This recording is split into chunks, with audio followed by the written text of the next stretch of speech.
humanité, c'est l'histoire d'une colonisation. La Bible raconte une colonisation. Une colonisation d'une humanité primitive par une civilisation beaucoup plus avancée. Il faut lire la Bible de cette façon. Dans Deutéronome, quand on nous parle d'une arrivée dans un pays déjà occupé, déjà habité, il faut comprendre que ce n'est pas uniquement parce qu'il y a des Hébreux qui arrivent dans un pays Canaan, mais c'est l'histoire tout simplement de la colonisation de l'humanité, de la terre,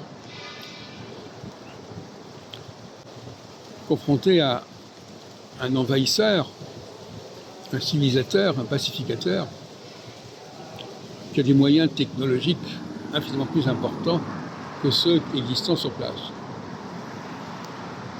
Et même dans l'histoire à la fin du royaume de Salomon, à la fin du règne de Salomon, eh bien, il y a aussi cet éveil, cette évocation d'une sous-humanité, d'une humanité primitive qui se rebelle contre le colonisateur de Jérusalem, le colonisateur de David, le nouvel homme, Adam.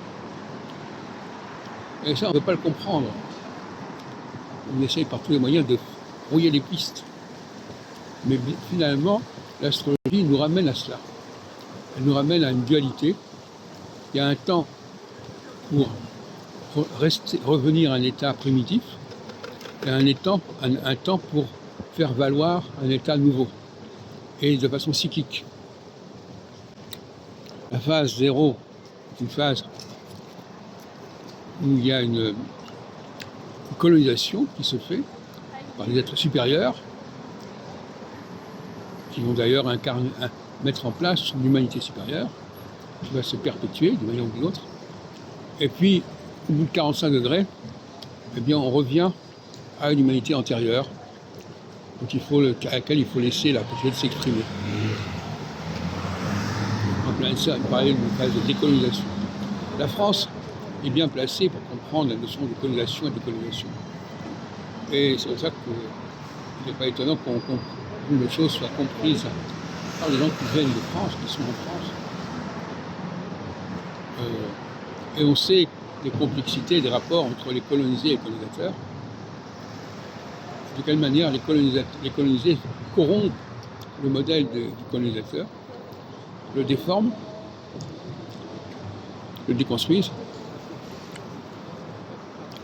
Et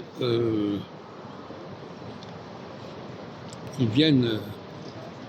Donc finalement, cette cohabitation entre les colonisateurs et les colonisés est au cœur de l'histoire de l'humanité.